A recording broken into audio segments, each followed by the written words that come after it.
PSC crowned പുതിയൊരു വീഡിയോയിലേക്ക് ഏവർക്കും സ്വാഗതം. ഇന്നത്തെ ക്ലാസ്സിൽ അസിസ്റ്റന്റ് സെയിൽസ്മാന് വേണ്ടിയിട്ടുള്ള ക്ലാസ് ആണ് നമ്മൾ എടുക്കാൻ പോകുന്നത്. കഴിഞ്ഞ കുറേ നാളുകളെ നമ്മൾ 200 ഡേ ചലഞ്ച് ചെയ്തുകൊണ്ടിരിക്കുകയാണ് അസിസ്റ്റന്റ് സെയിൽസ്മാന് വേണ്ടി സിലബസ് ബേസ്ഡ് ആയിട്ടുള്ള ക്ലാസ്സുകൾ. അപ്പൊ ഇതിനു മുമ്പുള്ള വീഡിയോസ് നോക്കാത്തവരുണ്ടെങ്കിൽ കണ്ടു നോക്കാട്ടെ. പ്ലേലിസ്റ്റ് ക്രിയേറ്റ് ചെയ്തിട്ട് അസിസ്റ്റന്റ് സെയിൽസ്മാന് വേണ്ടിയിട്ട് പ്ലേലിസ്റ്റ് ക്രിയേറ്റ് ചെയ്തിട്ടുണ്ട്. അതിനകത്ത് എല്ലാം അപ്ലോഡ് ചെയ്തിട്ടുണ്ട്. കണ്ടു നോക്കാത്തവർ കണ്ടു നോക്കുക. ഏകദേശം 69ഓളം വീഡിയോസ് ഓൾറെഡി നമ്മൾ ഇതോടുകൂടി ചെയ്തിട്ടുണ്ട്. കൃത്യമായിട്ട് സിലബസ് അനുസരിച്ചുള്ള വീഡിയോസ് എല്ലാവരും കൃത്യമായിട്ട് കണ്ടു നോക്കുക. ആദ്യമായിട്ടാണ് PSC ക്രൗണ്ട് യൂട്യൂബ് ചാനൽ കാണുന്നതെങ്കിൽ ഒന്ന് സബ്സ്ക്രൈബ് ചെയ്ത് സപ്പോർട്ട് ചെയ്യണേ. ഒന്ന് സബ്സ്ക്രൈബ് ചെയ്തതിനു ശേഷം തുടർന്ന് വീഡിയോ കാണാനായിട്ട് എല്ലാവരും ഒന്ന് ശ്രമിക്കണം കേട്ടോ. അപ്പോൾ അസിസ്റ്റന്റ് സെയിൽസ്മാന് വേണ്ടിയിട്ട് നമ്മൾ ഓൾറെഡി കുറേ ടോപ്പിക്സ് എടുത്തിട്ടുണ്ട്. അതുപോലെ നമ്മൾ അസിസ്റ്റന്റ് സെയിൽസ്മാന് വേണ്ടി സ്റ്റഡി മെറ്റീരിയൽസും പ്രൊവൈഡ് ചെയ്യുന്നുണ്ട് കേട്ടോ. സിലബസിനെ കവർ ചെയ്തുകൊണ്ടുള്ള 11 സ്റ്റഡി മെറ്റീരിയൽസ് ആണ് നമ്മൾ പ്രൊവൈഡ് ചെയ്യുന്നത്. അപ്പോൾ ആർക്കെങ്കിലും സ്റ്റഡി മെറ്റീരിയൽസ് വേണമെങ്കിൽ സ്ക്രീനിൽ കാണുന്ന നമ്പറിൽ അസിസ്റ്റന്റ് സെയിൽസ്മാൻ എന്ന് പറഞ്ഞ് വാട്സ്ആപ്പ് മെസ്സേജ് ചെയ്താൽ മതി കേട്ടോ. നമ്മൾ ഓൾറെഡി പൊതുവിജ്ഞാനം നോക്കിക്കഴിഞ്ഞു, കേരള ഭരണവും ഭരണ സംവിധാനവും ജീവശാസ്ത്രവും പൊതുജനാരോഗ്യം നോക്കി. ഇപ്പൊ ഭൗതിക ശാസ്ത്രത്തില് 1, 2, 3 ടോപ്പിക്കുകൾ ഓൾറെഡി പഠിച്ചു. ഇന്നലെ ശബ്ദം പഠിച്ചു. ഇന്നത്തെ ക്ലാസ് നമ്മൾ ബലത്തെ കുറിച്ചിട്ടാണ് കേട്ടോ പഠിക്കാൻ പോകുന്നത്. അപ്പൊ നമുക്ക് ബലത്തിനെ കുറിച്ചുള്ള മുഴുവൻ കാര്യങ്ങളും പഠിക്കാം. ഇത് കുറച്ച് ലെങ്തി ക്ലാസ് ആയിരിക്കും. കാരണം ബലം എന്ന് പറയുന്ന അത്യാവശ്യം വലിയൊരു ടോപ്പിക്കാണ്. ഒരുപാട് കാര്യങ്ങൾ പഠിക്കാനുണ്ട്. ഇത്തരം ബലങ്ങൾ, കർഷണത്തിന് ഉപയോഗങ്ങൾ, ദോഷങ്ങൾ, ദ്രാവകമർദ്ദം, പ്ലവക്ഷമ ബലം, ആർക്കിമിഡീസ് തത്വം, പാസ്കൽ നിയമം, സാന്ദ്രത, ആപേക്ഷിക സാന്ദ്രത, അഡ്ഹീഷൻ കൊഹിഷൻ ബലങ്ങൾ, കേശിക ഉയർച്ച, വിസ്കസ് ബലം, പ്രതല ബലം. അപ്പൊ ഇത്രയും വലിയൊരു ബൾക്ക് ടോപ്പിക്കാണ് പഠിക്കാൻ പോകുന്നത്. അപ്പൊ അതുകൊണ്ട് തന്നെ ഇത്രയും ടോപ്പിക്സ് നമുക്ക് കവർ ചെയ്യേണ്ടതുണ്ട്. മറക്കണ്ട, ആദ്യമായിട്ടാണ് ചാനൽ കാണുന്നതെങ്കിൽ ഒന്ന് സബ്സ്ക്രൈബ് ചെയ്ത് സപ്പോർട്ട് ചെയ്യുക. അപ്പൊ നമുക്ക് പഠിക്കാം ബലത്തിനെ കുറിച്ചുള്ള മുഴുവൻ കാര്യങ്ങളും. ഒരു വസ്തുവിന്റെ ആകൃതിക്കോ വലുപ്പത്തിനോ വ്യാപ്തത്തിനോ ചലനാവസ്ഥയ്ക്കോ നിശ്ചലാവസ്ഥയ്ക്കോ മാറ്റം വരുത്തുകയോ അതിനുള്ള പ്രവണത ഉളവാക്കുകയോ ചെയ്യുന്നത് എന്താണോ അതാണ് ബലം അല്ലെങ്കിൽ ഫോഴ്സ് എന്ന് പറയുന്നത്. അപ്പൊ ഫോഴ്സ് എന്ന് പറഞ്ഞിട്ടുണ്ടെങ്കിൽ എന്താണ്? ഒരു വസ്തുവിന്റെ ആകൃതിക്കോ വലുപ്പത്തിനോ വ്യാപ്തത്തിനോ ചലനാവസ്ഥയ്ക്കോ നിശ്ചലാവസ്ഥയ്ക്കോ മാറ്റം വരുത്തുകയോ അതിനുള്ള പ്രവണത ഉളവാക്കുകയോ ചെയ്യുന്നത് എന്താണോ അതിന് നമുക്ക് എന്തെന്ന് വിളിക്കാം? ബലം അല്ലെങ്കിൽ ഫോഴ്സ് എന്ന് വിളിക്കാം. ഒരു വസ്തുവിനെ മുൻപോട്ടോ പിൻപോട്ടോ ചലിപ്പിക്കാൻ ഉപയോഗിക്കുന്ന ശക്തി കൂടിയാണ് ബലം. അപ്പൊ ഒരു വസ്തുവിനെ നമുക്ക് മുൻപോട്ടോ അല്ലെങ്കിൽ പിൻപോട്ടോ നമ്മൾ എന്താണ് ആ ഒരു വസ്തുവിനെ ചലിപ്പിക്കുകയാണ്. മേശ കിടക്കുകയാണ്, ആ മേശ നമ്മൾ മുൻപോട്ടോ അല്ലെങ്കിൽ പിൻപോട്ടോ നമ്മൾ ബലം ഉപയോഗിച്ച് തള്ളുകയാണ്. ആ ഒരു ശക്തിയാണ് നമ്മൾ എന്ന് വിളിക്കുക. ചലിപ്പിക്കാൻ ഉപയോഗിക്കുന്ന, മേശയെ ചലിപ്പിക്കാൻ ഉപയോഗിക്കുന്ന ആ ഒരു ശക്തിയെ നമുക്ക് എന്ത് വിളിക്കാം? ബലം എന്ന് വിളിക്കാം. പ്രകൃതിയിലെ അടിസ്ഥാന ബലങ്ങൾ ഏതൊക്കെയാണ്? ഒന്ന് ഭൂഗുരുത്വ ബലം, മറ്റൊന്ന് വൈദ്യുത കാന്തിക ബലം, അതുപോലെ ക്ഷീണ അവലംബലം, പ്രബല ആണവ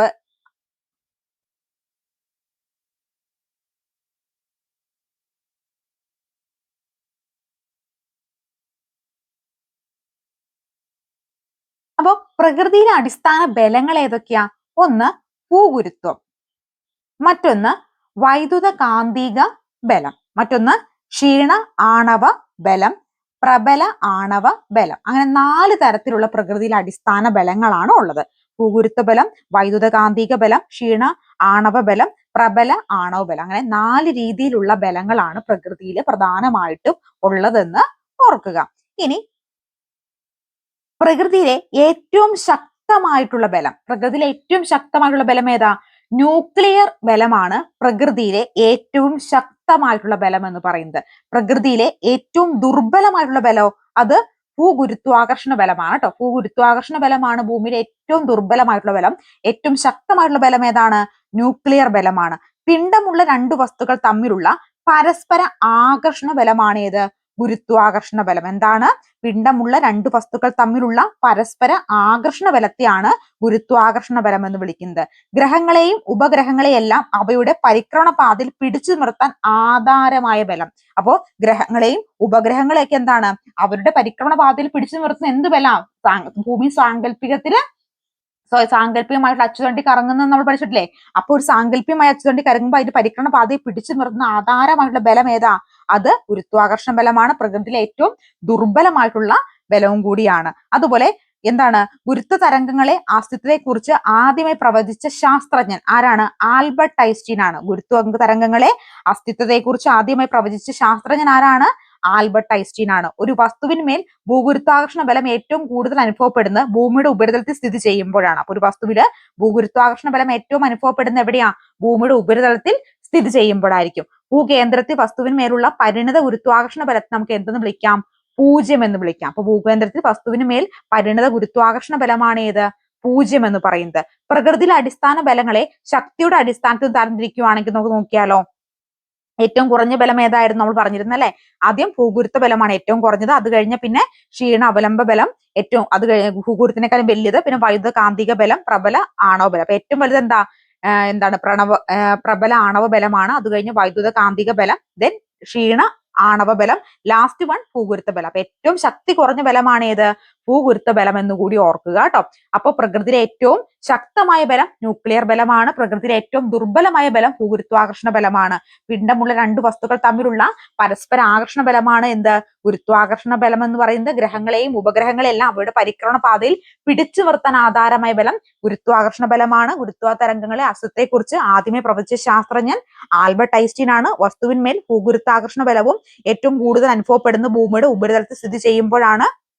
ഭൂകേന്ദ്രത്തിൽ വസ്തുവിന്മേലുള്ള പരിണത ഗുരുത്വാകർഷണ ബലം ഏതാണ്? അത് പൂജ്യമാണെന്ന് കൂടി ഓർക്കുക കേട്ടോ. ഇനി ചാർജിത കണങ്ങൾക്കിടയിൽ അനുഭവപ്പെടുന്ന ബലം വൈദ്യുത കാന്തിക ബലമാണ്. അപ്പോ ചാർജിത കണങ്ങൾക്കിടയിൽ അനുഭവപ്പെടുന്ന ബലം ഏതാണ്? വൈദ്യുത കാന്തിക ബലമാണെന്ന് ഓർക്കുക. അണുകേന്ദ്രത്തിലെ പോസിറ്റീവ് ചാർജുള്ള പ്രോട്ടോണുകളെയും ശൂന്യമായിട്ടുള്ള ചാർജുള്ള ന്യൂട്രോണിനെയും ഒരുമിച്ച് നിർത്തുന്ന ബലമാണ് പ്രബല ആണവ ബലം. അപ്പൊ അണുകേന്ദ്രത്തിലെ പോസിറ്റീവ് ചാർജുള്ള പ്രോട്ടോണിനെയും ശൂന്യ ചാർജുള്ള ന്യൂട്രോണിനെയും ഒരുമിച്ച് നിർത്തുന്ന ബലം കൂടിയാണ് ഇത് പ്രബല ആണവ ബലം എന്ന് പറയുന്നത്. കാന്തത്തിന് ആകർഷണ വികർഷണ സ്വഭാവമുണ്ട്. കാന്തം ഉപയോഗിക്കുന്ന ബലമാണ് ഏത്? കാന്തിക ബലം. അപ്പൊ കാന്തത്തിന് ആകർഷണവും വികർഷണ സ്വഭാവമുണ്ട്. കാന്തം ഉപയോഗിക്കുന്ന ബലം കാന്തിക ബലമാണ്. മനുഷ്യനും മറ്റു ജീവികളും പ്രവർത്തിച്ച് ചെയ്യാൻ ഉപയോഗിക്കുന്ന ബലം ഏതാണ്? പേശി ബലമാണ്. മനുഷ്യൻ നമ്മളായാലും എന്ത് പ്രവർത്തി ചെയ്യാൻ എന്ത് ഉപയോഗിക്കുന്നുണ്ട്? പേശി ബലം ഉപയോഗിക്കുന്നുണ്ട്. മുടി ഉരസിയ പ്ലാസ്റ്റിക് പേനയ്ക്ക് ചെറിയ കടലാസു കഷ്ണങ്ങളെ ആകർഷിക്കാൻ കഴിയുന്നതിന് കാരണം എന്താ? സ്ഥിത വൈദ്യുത ബലമാണ്. എന്താണ് സ്ഥിത വൈദ്യുത ബലം എന്ന് പറഞ്ഞാൽ മുടിയിൽ ഉരസിയ പ്ലാസ്റ്റിക് പേനയ്ക്ക് എന്ത് ചെയ്യാൻ പറ്റും? നമ്മൾ ഒരു പേന എടുത്തിട്ട് നമ്മുടെ മുടിയിൽ ഇങ്ങനെ ഉരസിയിട്ട് ഒരു ചെറിയ കഷ്ണം പേപ്പർ അവിടെ താഴെ ഇട്ടിട്ട് അതിനകത്ത് ചുറ്റുവാണെങ്കിൽ എന്ത് സംഭവിക്കും? ഈ പേപ്പർ ഉയരുന്നതായിട്ട് നമുക്ക് കാണാനായിട്ട് സാധിക്കും. അത് എന്തുകൊണ്ടാ? സ്ഥിത വൈദ്യുത ബലമാണ് അതിന് കാരണം. ചലനവുമായി ബന്ധപ്പെട്ട ബലത്തെ പൊതുവെ പറയുന്നത് യാന്ത്രിക ബലം എന്നാണ്. നമ്മൾ ചലനത്തെ കുറിച്ച് പഠിച്ചപ്പോൾ യാന്ത്രിക ബലത്തെ കുറിച്ച് പഠിച്ച് ഓർക്കുന്നുണ്ടോ നിങ്ങള്? അപ്പൊ യാന്ത്രിക ബലം എന്ന് പറഞ്ഞാൽ എന്താ? ചലനവുമായി ബന്ധപ്പെട്ട ബലമാണ് ഏത്? യാന്ത്രിക ബലം എന്ന് പറയുന്നത്. വസ്തുവിന്മേൽ ബലം പ്രയോഗിക്കുമ്പോൾ അതിനെതിരായ വസ്തുവിൽ ഉണ്ടാകുന്ന ആന്തരിക ബലത്തെ എന്ന് വിളിക്കുന്നു? ഇലാസ്തികത ബലം. ഇലാസ്തിക ബലം എന്ന് പറഞ്ഞാൽ എന്താ? വസ്തുവിന് ബലം പ്രയോഗിക്കുമ്പോൾ അതിനെതിരായി ആ വസ്തുവിൽ ഉളവാകുന്ന ആന്തരിക ബലത്തെയാണ് ഇലാസ്തിക ബലം എന്ന് വിളിക്കുന്നത്. അപ്പൊ ചാർജിത കണങ്ങൾക്കിടെ അനുഭവപ്പെടുന്ന ബലം വൈദ്യുത കാന്തിക ബലമാണ്. അണുകേന്ദ്രങ്ങളിൽ പോസിറ്റീവ് ചാർജുള്ള പ്രോട്ടോണിനെയും ശൂന്യമായിട്ടുള്ള ചാർജുള്ള ന്യൂട്രോണിനെയും ഒരുമിച്ച് നിർത്തുന്ന ബലം പ്രബല ആണവ ബലമാണ്. കാന്തത്തിന് ആകർഷണ വികർഷണ സ്വഭാവമുണ്ട്. കാന്തം ഉപയോഗിക്കുന്ന ബലം കാന്തിക ബലമാണ്. മനുഷ്യന് മറ്റു പ്രവർത്തി ചെയ്യാൻ ഉപയോഗിക്കുന്ന ബലം എന്താ? പേശി ബലമാണ്. അതുപോലെ ചലനവുമായി ബന്ധപ്പെട്ട ബലത്തെ യാന്ത്രിക ബലമെന്നും വിളിക്കുന്നു എന്ന് ഓർക്കുക കേട്ടോ. ഇനി വസ്തുക്കൾ തമ്മിലുള്ള പരസ്പര സമ്പർക്കത്തിലൂടെ പ്രയോഗിക്കപ്പെടുന്ന ബലം ഏതാണ്? സമ്പർക്ക ബലമാണ്. വസ്തുക്കൾ തമ്മിൽ പരസ്പരം സമ്പർക്കത്തിൽ പെടുമ്പോൾ അത് ഉപയോഗിക്കുന്ന ബലം സമ്പർക്ക ബലമാണ്. സമ്പർക്ക ബലത്തിന് ഉദാഹരണം ചോദിക്കുകയാണെങ്കിലോ വിസ്കസ് ബലം, പ്രതല ബലം, ഹർഷണ ബലം, ഇലാസ്റ്റിക് ബലം ഒക്കെ എന്താണ്? ഇത്തരത്തിലുള്ള സമ്പർക്ക ബലത്തിന് ഉദാഹരണമാണ്. വസ്തുവുമായി സമ്പർക്കമില്ലാതെ ഒരു വസ്തുവിൽ ഉപയോഗിക്കുന്ന ബലം, അതായത് ഒരു വസ്തുവുമായിട്ട് യാതൊരു സമ്പർക്കത്തിലും വരുന്നില്ല, പക്ഷെ എന്ത് ചെയ്യുന്നുണ്ട്? ആ വസ്തുവിൽ ബലം പ്രയോഗിക്കപ്പെടുന്നുണ്ട്. അത്തരത്തിലുള്ള ബലത്തെയാണ് സമ്പർക്ക രഹിത ബലം എന്ന് വിളിക്കുന്നത് അല്ലെ. ന്യൂക്ലിയർ ബലം, വൈദ്യുത കാന്തിക ബലം, ഗുരുത്വാകർഷണ ബലം ഒക്കെ എന്താണ്? ഇത്തരത്തിലുള്ള സമ്പർക്കരഹിത ബലമാണ്. അപ്പൊ ഈ ഗുരുത്വാകർഷണ ബലത്തിലൊക്കെ എന്താ? രണ്ട് വസ്തുക്കൾ തമ്മിൽ പരസ്പരം അല്ലെങ്കിൽ ഭൂമിയുടെ ഗ്രഹങ്ങളൊക്കെ ചുറ്റുന്നത് നമ്മൾ പറഞ്ഞിരുന്നല്ലേ, ഗുരുത്വാകർഷണ ബലമാണ്. പരസ്പരം ഒരു രണ്ട് വസ്തുക്കൾ തമ്മിൽ ഒട്ടിച്ചേർന്ന് നിൽക്കുന്നുണ്ടോ? ഇല്ല. പക്ഷെ അകന്ന് നിൽക്കുമ്പോഴും എന്താ? ഈ ബലം പ്രയോഗിക്കപ്പെടുന്നുണ്ട്. അതുകൊണ്ടാണ് വസ്തുവിൽ സമ്പർക്കമില്ലാതെ ഒരു വസ്തുവിൽ അനുഭവപ്പെടുന്ന ബലം എന്ന് പറയാൻ കാരണം. അതിന് ഉദാഹരണം ചോദിക്കുവാണെങ്കിൽ ഏതാ? സമ്പർക്കരഹിത ബലമാണ്. സമ്പർക്കരഹിത ബലം എന്ന് പറഞ്ഞാൽ ഏതൊക്കെയാ? ന്യൂക്ലിയർ ബലം, വൈദ്യുത കാന്തിക ബലം, ഗുരുത്വാകർഷണ ബലം. നേരെ സമ്പർക്ക ബലം എന്ന് പറഞ്ഞാൽ എന്താ? നേരെ തിരിച്ചല്ലേ, വസ്തുക്കൾ തമ്മിൽ പരസ്പരം സമ്പർക്കത്തിലൂടെ പ്രയോഗിക്കപ്പെടുന്ന ബലം. അതിനെ നമ്മൾ എന്ന് വിളിക്കുന്നു? സമ്പർക്ക ബലം. വിസ്കസ് ബലം, പ്രതല ബലം, ഹർഷണ ബലം, ഇലാസ്റ്റിക് ബലം ഒക്കെ സമ്പർക്ക ബലത്തിന് ഉദാഹരണമാണ്. അപ്പൊ ഇതൊക്കെ ഓരോന്നും എന്താണെന്ന് നോക്കാം. ഫസ്റ്റ് വൺ ഹർഷണ ബലമാണ്. ഒരു പ്രതലം മറ്റൊരു പ്രതലത്തിലൂടെ ചലിക്കുമ്പോഴോ ചലിക്കാൻ ശ്രമിക്കുമ്പോഴോ അവയുടെ ആപേക്ഷിക ചലനത്തെ എതിർക്കുന്ന തരത്തിൽ അവയ്ക്കിടയിൽ പ്രതലത്തിൽ സമാന്തരമായി അനുഭവപ്പെടുന്ന ബലമാണ് ഏത്? ഹർഷണ ബലം എന്ന് പറയുന്നത്. അപ്പൊ ഒരു പ്രതലം മറ്റൊരു പ്രതലത്തിലൂടെ ചലിക്കുമ്പോഴോ ചലിക്കാനായിട്ട് ശ്രമിക്കുമ്പോഴോ അവയുടെ ആപേക്ഷിക ചലനത്തെ എതിർക്കുന്ന തരത്തില് അവയ്ക്കിടയിൽ പ്രതല ബലത്തിന് സമാന്തരമായി അനുഭവപ്പെടുന്ന ബലമാണ് ഏത്? ഹർഷണ ബലം. ഒരു വസ്തുവിന്റെ ചലനത്തിന് ഹർഷണബലം ചെയ്യുന്ന പ്രവൃത്തി നെഗറ്റീവ് ആണ്. ഒരു വസ്തുവിന്റെ ചലനത്തിന് ഹർഷണബലം ചെയ്യുന്ന പ്രവൃത്തി നെഗറ്റീവ് ആണ്. വസ്തുവിന്റെ ഭാരം കൂടുന്നതിനനുസരിച്ച് ഹർഷണബലത്തിന് എന്ത് സംഭവിക്കുന്നു? ഹർഷണബലം കൂടുന്നു. പ്രതലത്തിന്റെ മിനുസം കൂടുന്തോറും ഹർഷണബലം കുറയുകയും പ്രതലത്തിന്റെ മിനുസം കുറയും തോറും ഹർഷണബലം കൂടുകയുമാണ് ചെയ്യുന്നത്. അപ്പൊ ഒരു വസ്തുവിന്റെ ചലനത്തിന് ഹർഷണബലം ചെയ്യുന്ന പ്രവൃത്തി എന്താണ്?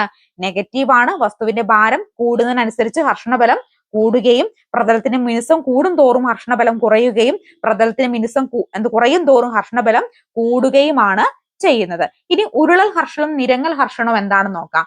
ഒരു വസ്തു മറ്റൊരു വസ്തുവിന് മുകളിലൂടെ ഉരുട്ടി നീക്കുമ്പോൾ അനുഭവപ്പെടുന്ന ഹർഷണബലം. അപ്പൊ ഒരു വസ്തു മറ്റു വസ്തുവിന്റെ മുകളിലൂടെ നമ്മൾ എന്ത് ചെയ്യുന്നു?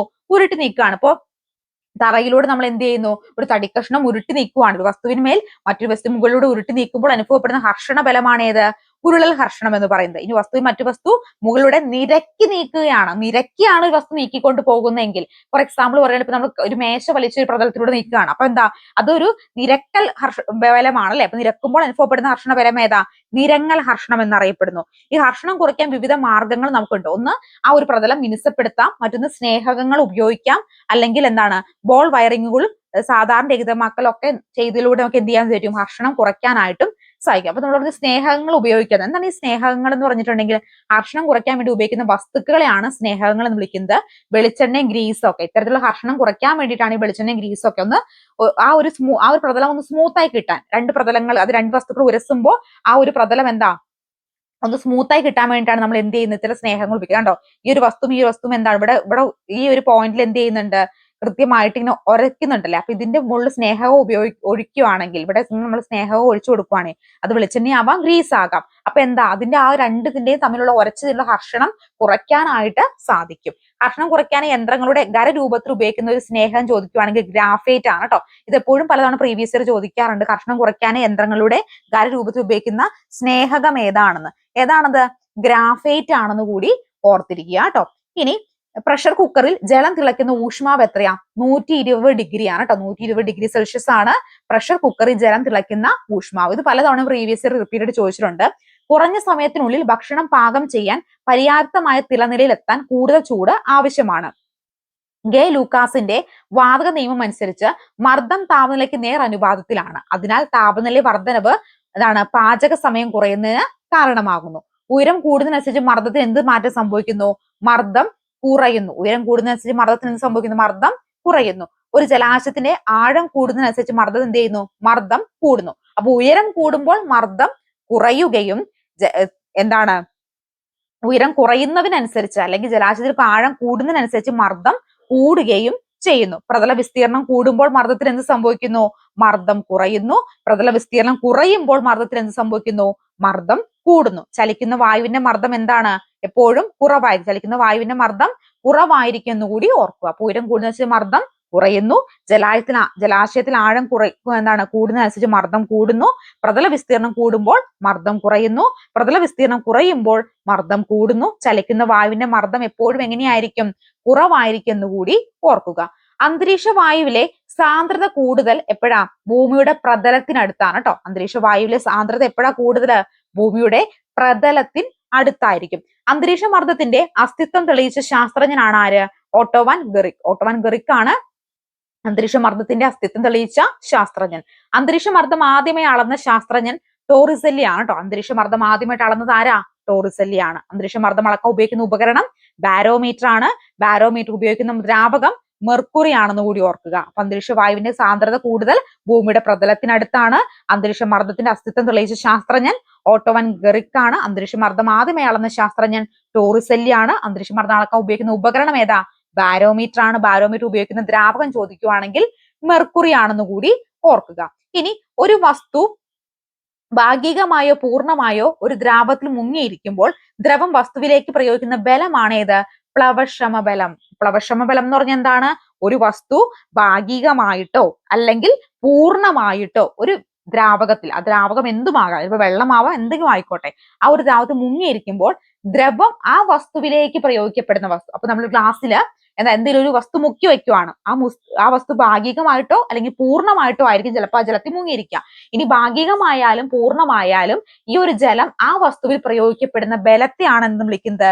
പ്ലവക്ഷമ ബലം എന്ന് വിളിക്കുന്നത്. ഒരു ദ്രാവകത്തിൽ സ്ഥിതി ചെയ്യുന്ന ഒരു വസ്തുവിൽ അനുഭവപ്പെടുന്ന രണ്ട് ബലങ്ങളുണ്ട്. ഒന്ന് ആ വസ്തുവിന്റെ ഭാരം താഴേക്ക് അനുഭവപ്പെടുന്നു, മറ്റൊന്ന് വസ്തുവിന്മേൽ മുകളിലേക്ക് അനുഭവപ്പെടുന്ന പ്ലവക്ഷമ ബലം. അപ്പൊ വസ്തുവിന്റെ ഭാരം എന്ത് ചെയ്യുന്നു?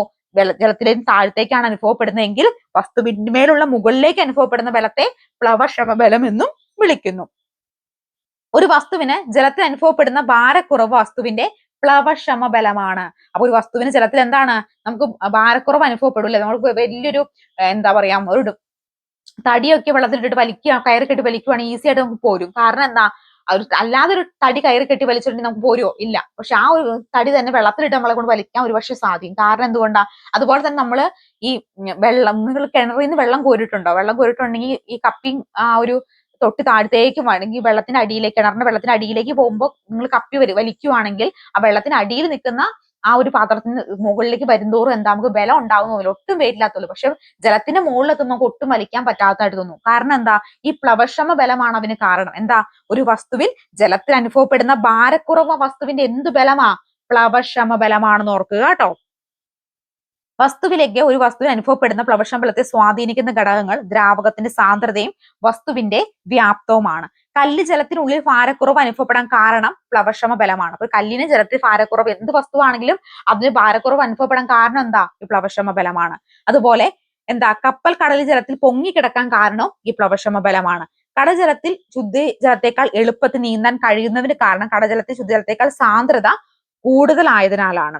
നദിയിൽ നിന്ന് കടലിലേക്ക് പ്രവേശിക്കുമ്പോൾ കപ്പം അല്പം ഉയരുന്നതായി കാരണം സമുദ്രജലത്തിൽ നദീജലത്തെ അപേക്ഷിച്ച് സാന്ദ്രത കുറവായതുകൊണ്ടാണെന്ന് ഓർക്കുക കേട്ടോ. അപ്പൊ ഒരു വസ്തു ഭാഗികമായോ പൂർണ്ണമായോ ദ്രവത്തിൽ മുങ്ങിയിരിക്കുമ്പോൾ ദ്രവം വസ്തുവിലേക്ക് പ്രയോഗിക്കപ്പെടുന്ന ബലത്തെ പ്ലവക്ഷമ ബലം എന്ന് വിളിക്കുന്നു. വസ്തുവിന് ജലത്തിന്റെ അനുഭവപ്പെടുന്ന ഭാരക്കുറവ് എന്തുകൊണ്ടാണ്?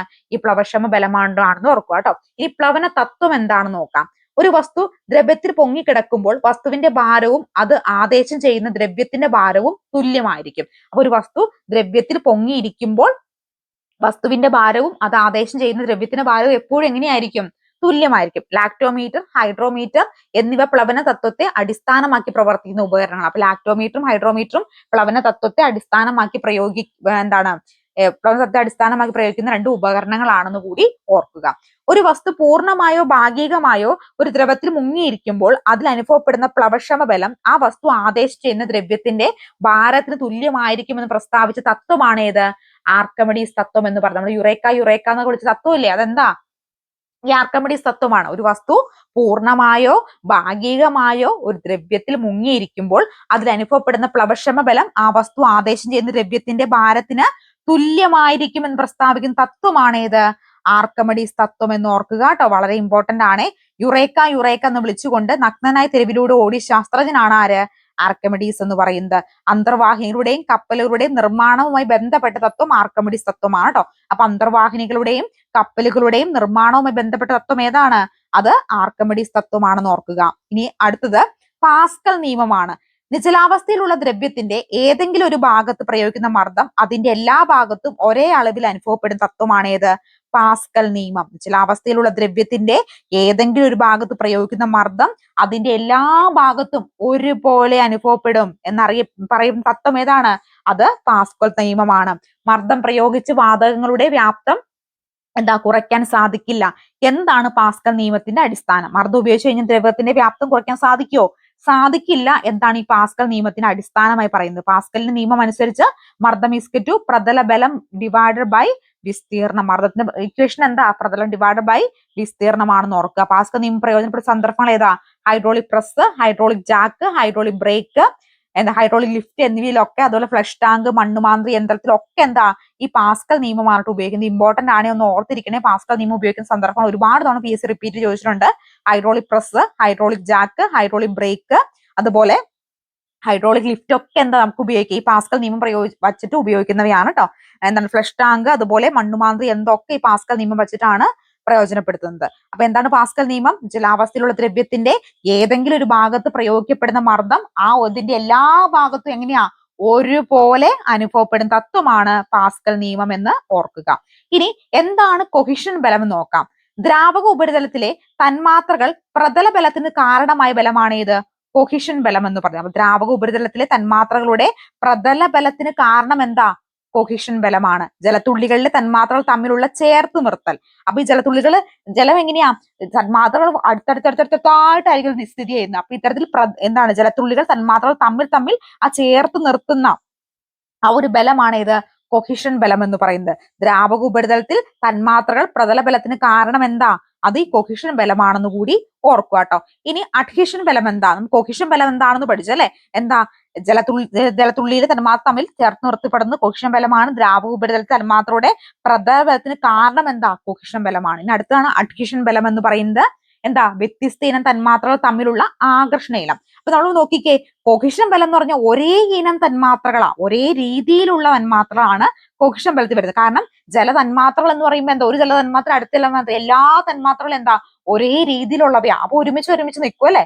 പക്ഷെ ഈ അഡ്ഹീഷൻ ബലത്തിൽ എങ്ങനെയാ, അത് വ്യത്യസ്ത ഇനം തന്മാത്രകൾ തമ്മിലുള്ള ആകർഷണ ബലമാണ്. അപ്പോ ഓർക്കുക, കൊഹിഷൻ ബലം എന്ന് പറഞ്ഞിട്ടുണ്ടെങ്കിൽ ഒരേ ഇനം തന്മാത്രകൾ തമ്മിലുള്ള ആകർഷണ ബലം. അഡ്ഹീഷൻ ബലോ നേരെ ഓപ്പോസിറ്റ്, കൊഹിഷൻ ബലത്തിന്റെ നേരെ ഓപ്പോസിറ്റ്. എന്താണ്, വ്യത്യസ്ത ഇനം തന്മാത്രകൾ തമ്മിലുള്ള ആകർഷണ ബലം. ജലത്തുള്ളികളെ ജനഗ്ലാസിൽ ഒട്ടിപ്പിടിച്ച് നിർത്തുന്നത്. അപ്പൊ നമ്മള് മഴ പെയ്ത് ചാറ്റിൽ അടിച്ചു കഴിയുമ്പോൾ നമ്മൾ കണ്ണാടി നോക്കി കഴിഞ്ഞിട്ടുണ്ടെങ്കിൽ, ജലം നോക്കി കഴിഞ്ഞാൽ ഈ കണ്ണാടിയിൽ എങ്ങനെയാ, ആ ചില്ലയിൽ വെള്ളം ഇങ്ങനെ പറ്റി പിടിച്ചു നിൽക്കും. അതെന്താ, അത് വ്യത്യസ്ത ഇനം ഒരു എന്താ പറയാ, നമ്മുടെ ഒരു ബലമാണല്ലേ. അതായത് എന്തെങ്ങനെയാ, ജനൽ എന്ന് പറയുന്ന വ്യത്യസ്തമായിട്ടുള്ള ഒരു എന്താ വ്യത്യസ്തമായിട്ടുള്ള ഒന്നാണ് ഈ ജലം എന്ന് പറയുന്നത് വ്യത്യസ്തം. അപ്പൊ രണ്ടും ഒരുമിച്ച് നിൽക്കുമ്പോൾ എന്താ, അത് എന്ത് ബലമായിട്ട് വരുന്നു, അത് അഡ്ഹീഷൻ ബലമായിട്ട് വരുന്നു. കാരണം എന്താ, കണ്ണാടി എന്ന് പറയുന്ന വേറെ വസ്തുവാണ്, ജലം എന്ന് പറയുന്ന വേറെ വസ്തുവാണ്. പക്ഷെ ഇവർ രണ്ടും ഒരുമിച്ച് ചേർന്ന് നിൽക്കുക. മഴ അടിച്ചു കഴിയുമ്പോൾ അത് നനഞ്ഞിങ്ങനെ നിൽക്കില്ല, വെള്ളത്തുള്ളിൽ നിൽക്കില്ലേ. കാരണം രണ്ട് വസ്തുക്കൾ, വ്യത്യസ്ത വസ്തുക്കൾ തമ്മിലുള്ള ബലമാണ് അവിടെ വരുന്നത്.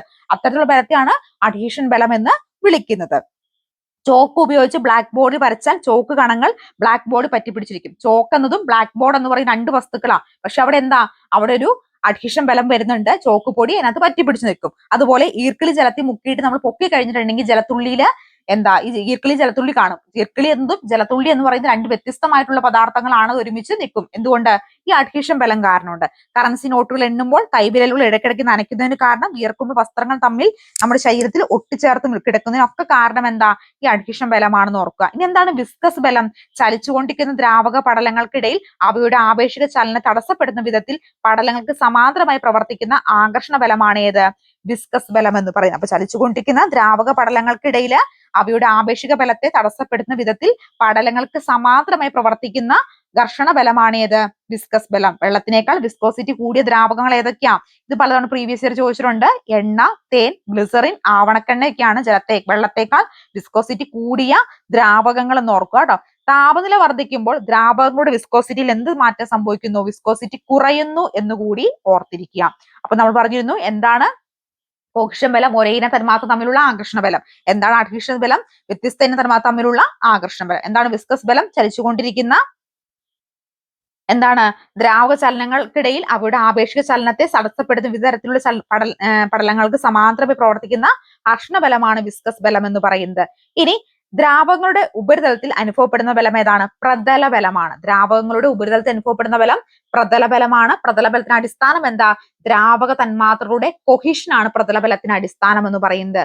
ഒരു ദ്രാവക പടമായോ ദ്രാവിക ഉപരിതലമോ അതിന്റെ വിസ്തീർണം പരമാവധി കുറയ്ക്കാൻ വേണ്ടി ഉളവാക്കുന്ന ബലം പ്രതല ബലമാണ്. ഒരു ദ്രാവക പടലമോ ദ്രാവക ഉപരിതലമോ അതിന്റെ വിസ്തീർണം പരമാവധി കുറയ്ക്കാൻ വേണ്ടി ഉളവാക്കുന്ന ബലം ഏതാണ്, പ്രതല ബലമാണ്. പ്രതല ബലം അനുഭവപ്പെടുന്ന പ്രതലത്തിന് സമാന്തരമായിട്ടായിരിക്കും. പ്രതല ബലം അനുഭവപ്പെടുന്ന എങ്ങനെയാ, അതിന് സമാന്തരമായിട്ടായിരിക്കും. മഴത്തുള്ളികളുടെ ഗോളാകൃതി കാരണം എന്താ, പ്രതല ബലമാണ്. ഇതും പ്രീവിയസ് ഇയർ ചോദിച്ചിട്ടുണ്ട്. മഴത്തുള്ളികളുടെ എന്താ ഗോളാകൃതിക്ക് കാരണം പ്രതല ബലമാണെന്ന് കൂടി ഓർക്കുക. അപ്പൊ ദ്രാവക ഉപരിതലത്തിൽ അനുഭവപ്പെടുന്ന ബലമാണ് ഏത്, പ്രതല ബലം എന്നുകൂടി ഓർക്കണേ. ഇനി നമുക്ക് ഈ ഒരു ഭാഗത്തു നിന്നുള്ള പ്രീവിയസ് ഇയർ ചോദ്യങ്ങളോട് ഒന്ന് ഡിസ്കസ് ചെയ്ത് നോക്കാം കേട്ടോ. ഫസ്റ്റ് ചോദ്യം ഇതാണ്, ഒരു വസ്തുവിന്റെ മുൻപോട്ടോ പിൻപോട്ടോ ചലിപ്പിക്കാൻ പ്രയോഗിക്കുന്ന ശക്തി ഏതാണ്? നമ്മൾ പഠിച്ചിരുന്നല്ലേ, 10th ലെവൽ പ്രിലിം സ്റ്റേജിൽ 4 ചോദിച്ചുള്ള ചോദ്യമായിരുന്നു. ബലമാണ്. നമ്മൾ ആദ്യമേ തുടങ്ങിയപ്പോഴേ പറഞ്ഞിരുന്നു. ന്യൂട്ടൺ എന്നത് എന്തളക്കാനുള്ള ഏകകമാണ്? എന്താണ്, ബലം അളക്കാനുള്ള ഏകകമാണ് newton. 10th level prelim stage 3 ചോദിച്ചുള്ള ചോദ്യമായിരുന്നു. ബലത്തിന്റെ യൂണിറ്റ് ഏതാണ്? ഏതാ, ന്യൂട്ടൺ തന്നെയാണല്ലേ. ന്യൂട്ടൺ ആണ് ബലത്തിന്റെ യൂണിറ്റ് എന്ന് പറയുന്നത്. 10th ലെവൽ പ്രിലിം സ്റ്റേജ് 4 ചോദിച്ചുള്ള ചോദ്യമാണ്. അടുത്ത ചോദ്യം, താഴെ തന്നിരിക്കുന്നവയിൽ നിന്നും പ്രകൃതിയിലെ അടിസ്ഥാന ബലം തെരഞ്ഞെടുക്കുക. താഴെ പറയുന്ന ഏതാണ് പ്രകൃതിയുടെ അടിസ്ഥാന ബലം? പ്രകൃതിയുടെ അടിസ്ഥാന ബലങ്ങളെ കുറിച്ച് നമ്മൾ പഠിച്ചല്ലേ. ഏതാ, ഭൂഗുരുത്വ ബലമാണ് പ്രകൃതിയുടെ അടിസ്ഥാന ബലം. ഫയർമാൻ ചോദിച്ചുള്ള ചോദ്യമായിരുന്നു. പ്രകൃതിയിലെ അടിസ്ഥാന ബലങ്ങളിൽ ഏറ്റവും ശക്തി കുറഞ്ഞ ബലം ഏതാ, ഉറപ്പായിട്ട് ഭൂഗുരുത്വാകർഷണ ബലമാണല്ലേ, നമ്മൾ പഠിച്ചിരുന്നു. 10th ലെവൽ പ്രിലിം സ്റ്റേജ് 4 ചോദിച്ചിട്ടുള്ള ഒരു ചോദ്യമായിരുന്നു. അടുത്തത്, വായുവിൽ ഉണ്ടാകുന്ന ഘർഷണം എങ്ങനെ കുറയ്ക്കാം? എങ്ങനെയാണ് വായുവിൽ ഉണ്ടാകുന്ന ഘർഷണം കുറയ്ക്കാനായിട്ട് സാധിക്കുക? സ്ട്രീം ലൈനിങ്ങിലൂടെ സാധിക്കും. ഓപ്ഷൻ എ ആണ് റൈറ്റ് ആൻസർ. ഓഫീസ് അറ്റൻഡന്റ് പരീക്ഷ ചോദിച്ച ചോദ്യമാണ്. വാഹന യന്ത്രങ്ങളുടെയും ബ്രേക്കുകൾ പ്രവർത്തിക്കുന്നത് ഡാഷ് മൂലമാണ്. എന്ത് ഘർഷണം മൂല? നിരങ്ങൽ ഘർഷണം മൂലമാണ് കേട്ടോ. +2 ലെവൽ പ്രിലിം സ്റ്റേജ് 2 ചോദിച്ചിട്ടുള്ള ഒരു ചോദ്യമാണ്. അടുത്ത ചോദ്യം, പ്രസ്താവന ചലിക്കുന്ന തന്മാത്രയുടെ സമ്പർക്കത്തിൽ വരുന്ന പ്രതലങ്ങൾക്കിടയിൽ ഘർഷണം കുറയ്ക്കുന്നതിന് വേണ്ടി ബെയറിംഗുകൾ ഉപയോഗിക്കുന്നു. കാരണം ഉരുളൽ ഘർഷണം നിരങ്ങൽ ഘർഷണത്തെക്കാൾ കുറവാണ്. ഏതാണ് റൈറ്റ് ആൻസർ ആയിട്ട് വരുന്നത്? ഓപ്ഷൻ എ എന്താണ്? എസും ആറും ശരിയാണ്. എസിന് ഉള്ള ശരിയായ വിശദീകരണമാണ് 6 എന്ന് പറയുന്നത്. അടുത്തത്, ഒരു വസ്തുവിന്റെ ചലനത്തെ ഘർഷണ ബലം ചെയ്യുന്ന പ്രവൃത്തി താഴെ സൂചിപ്പിക്കുന്നതിൽ ഏതാണ്? ഏതാണ് ഒരു വസ്തുവിന്റെ ചലനത്തെ ഘർഷണ ബലം ചെയ്യുന്ന പ്രവൃത്തി എന്ന് പറയുന്നത്? നെഗറ്റീവ് ആണ് കേട്ടോ. ഉരുള ഘർഷണം നിരങ്ങൽ ഘർഷണത്തെക്കാൾ എന്തായിരിക്കും? ഉരുള ഘർഷണം നിരങ്ങൽ ഘർഷണത്തെക്കാൾ കുറവായിരിക്കും അല്ലെ? കുറവായിരിക്കും എന്താണ് റൈറ്റ് ആൻസർ ആയിട്ട് വരിക. അടുത്ത്, ഒരു വാതകത്തിൽ ദ്രാവകമാക്കാൻ ഏറ്റവും അനുകൂലമായിട്ടുള്ള സാഹചര്യം. ഒരു ദ്രാവകത്തെ വാതകമാക്കാൻ ഏറ്റവും അനുകൂലമായിട്ടുള്ള സാഹചര്യം ഏതാണ്?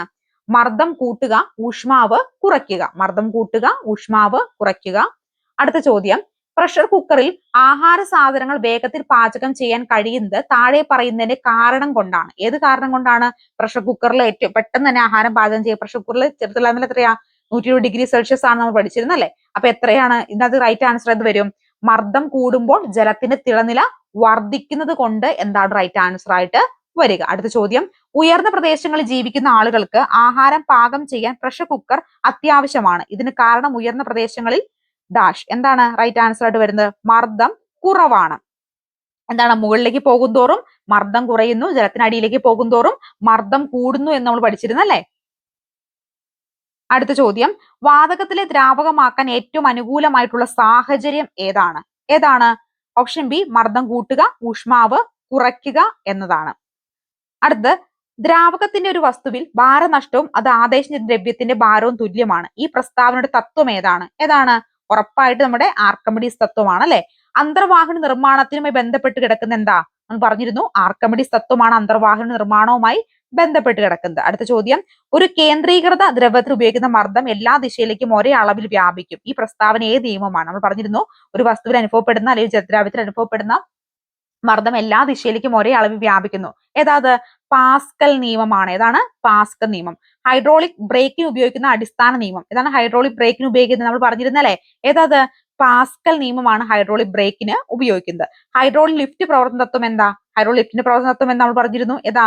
പാസ്കൽ തത്വമാണ് ഹൈഡ്രോളിക് ലിഫ്റ്റിന്റെയും പ്രവർത്തന തത്വമായിട്ട് വരുന്നത്. ഒരു മണ്ണുമാന്ത്രി യന്ത്രത്തിന്റെ പ്രവർത്തനത്തിൽ പ്രധാനമായി ഉപയോഗിച്ചിട്ടുള്ള ശാസ്ത്ര തത്വം ഏതാ? ഉറപ്പായിട്ട് നമ്മുടെ പാസ്കൽ നിയമം തന്നെയാണ് മണ്ണുമാന്ത്രി യന്ത്രത്തിലും ഉപയോഗിക്കുന്നത്. ദ്രാവക ഉപരിതല തന്മാത്രയുടെ പ്രതല ബലത്തിന് കാരണം ഏത് ബലമാണ്? പ്രതല ബലത്തിന് കാരണം ഏതാണ്? കൊഹിഷൻ ബലമാണ് അല്ലെ? ദ്രാവക ഉപരിതല തന്മാത്രയുടെ പ്രതല ബലത്തിന് കാരണം ഒരേ തന്മാത്രകൾ അടുത്തടുത്ത് വരുന്ന ഏതാ? കൊഹിഷൻ ബലമാണ്. വ്യത്യസ്ത വരുന്ന ഏതാ? അഡ്ഹീഷൻ ബലമാണ് നമ്മൾ പഠിച്ചത് അല്ലെ?